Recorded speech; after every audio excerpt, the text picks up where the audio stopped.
بسم اللہ الرحمن الرحیم۔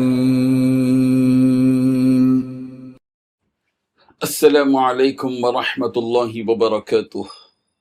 ان الحمد للہ نحمده ونستعینه ونستغفره ونستهدیه والصلاة والسلام على سید المرسلین محمد وآلہ وصحبہ اجمعین، اما بعد۔ حاضرین و ناظرین، یہ درس قرآن نمبر 298 ہے اور آج سورہ آل عمران کی دو آیتوں کی تلاوت اور تشریح کی جائے گی، آیت نمبر 132 اور 133۔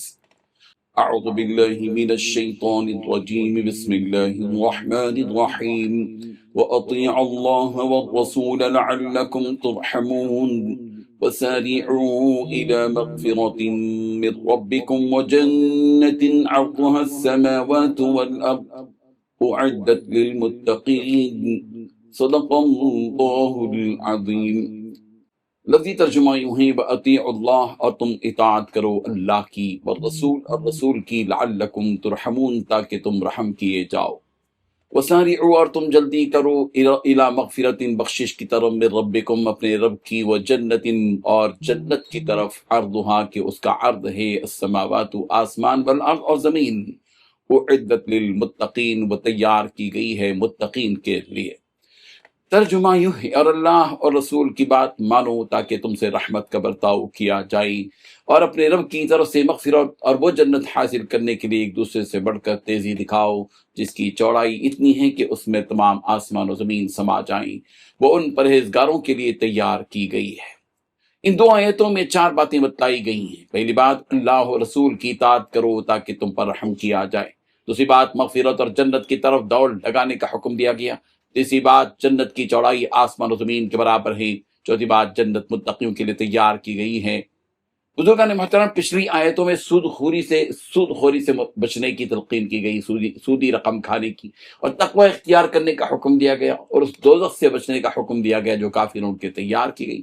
یہاں اللہ تعالیٰ یہ حکم دے رہے ہیں کہ تم سب اللہ اور رسول کی اطاعت کرو اپنی زندگی کے تمام معاملات میں۔ اگر تم لوگ اللہ اور اس کے رسول کی اطاعت کر لو گے تو اللہ کی رحمت کے سائے میں تمہارا مقام ہوگا۔ اللہ کی رحمت کو پانے کا یہی بہترین فارمولہ دیا گیا ہے کہ اگر تم اللہ اور رسول کی اطاعت کر لو گے تو اللہ کی رحمت کے حقدار بن جاؤ گے۔ اس آیت سے معلوم ہوا کہ بندے کے لیے صرف اللہ کی اطاعت کافی نہیں ہے، اللہ کی اطاعت کے ساتھ ساتھ اللہ کے رسول کی اطاعت بھی لازمی ہے، جس کے بغیر رحمت کا حصول ناممکن ہے۔ اور پھر فرمایا گیا تم مغفرت اور جنت کی طرف دوڑ لگاؤ۔ یہاں اللہ تعالیٰ نے پہلے مغفرت کا تذکرہ کیا۔ اس کا مطلب یہ ہے کہ جنت کی طرف دوڑ لگانا اسی وقت معقول ہے کہ اللہ تعالیٰ نے اس کی مغفرت کر دی ہو، اس کے گناہوں کو معاف کر دیا ہو۔ بندوں کو چاہیے کہ وہ اپنے رب سے اپنے گناہوں کی معافی مانگتے رہیں، سچے دل سے توبہ کرتے رہیں۔ جب بندہ مغفرت کی طرف دوڑ لگائے گا تو جنت کی طرف دوڑ لگانے میں حائل رکاوٹیں ختم ہو جائیں گی، پھر وہ دوڑتے دوڑتے جنت کو پا لے گا۔ ایک مومن و مسلمان کا ہدف اور نشانہ یہی ہونا چاہیے، اس کے دل کی آرزو اور تمنا یہی ہونی چاہیے کہ اس کی زندگی میں ہوئے صغیرہ و کبیرہ گناہ معاف ہو جائیں اور اللہ تعالیٰ اس کو وہ جنت عطا کرے جو متقیوں کے لیے مخصوص ہے۔ اگر بندہ اپنی زندگی میں یہ حقیقی فکر پیدا کر لے گا اور بار بار اللہ تعالیٰ سے استغفار کرتا رہے گا، اور اس استغفار میں اس کی آنکھیں اشکبار ہوتی رہیں گی، پھر رب ذوالجلال اس کی جانب متوجہ ہوں گے اور اس کی مغفرت کا فیصلہ فرمائیں گے، اور پھر جنت اس شخص کا استقبال کرے گی۔ مومن اور متقیوں کو جو جنت دی جائے گی اس کی چوڑائی ایک شہر یا ایک ملک کے بقدر نہیں ہوگی، بلکہ اس کی وسعت کشادگی اس قدر ہوگی جس قدر سارا آسمان اور ساری زمین ہے۔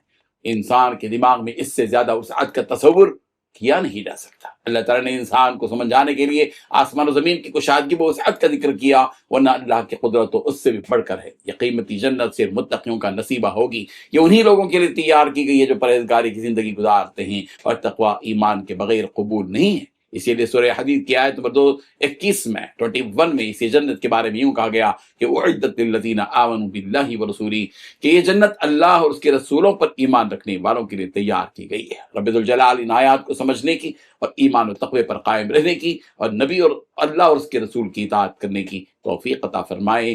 آمین۔ وآخر دعوانا ان الحمد للہ رب العالمین۔ ڈیلی درس قرآن کو سبسکرائب کیجئے، اپنے تاثرات اور مشورے ارسال کیجئے، اور متعلقین کے گروپ بنا کر انہیں روزانہ درس قرآن بھیجیں اور اجر ثواب پائیں۔